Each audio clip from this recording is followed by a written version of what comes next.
Quel est le point commun entre Marlon Brando, Thomas Pesquet et Achille Talon ? Tous radioamateurs, une passion qui traverse les époques.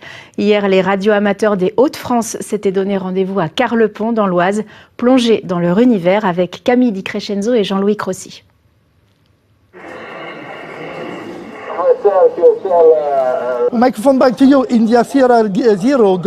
Dans ce jargon propre aux radioamateurs, Luc se connecte partout dans le monde.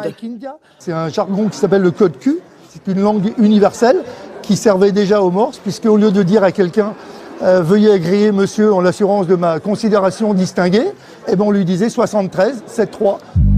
Derrière lui, des vieux postes, des antennes et des boutons partout.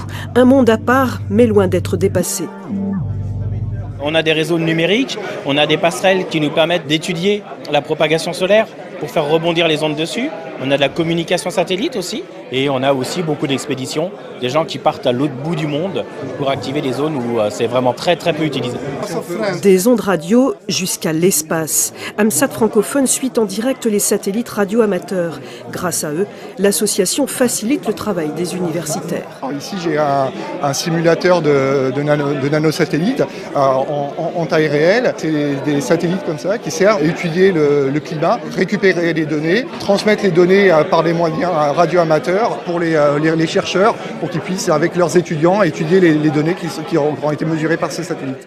Expérimenter, apprendre, ces rencontres sont aussi un terrain d'entraînement avant de passer sa licence. Le but du jeu de cet atelier, c'est de permettre à ces deux personnes de construire leur petit émetteur-récepteur et de repartir avec.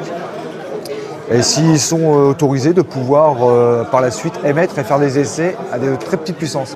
Derrière la passion, un enjeu bien réel, un réseau autonome sans Internet. Dans chaque préfecture, une station radioamateur peut être activée en cas de crise, comme un plan hors sec. À bientôt, c'était très grazie mille.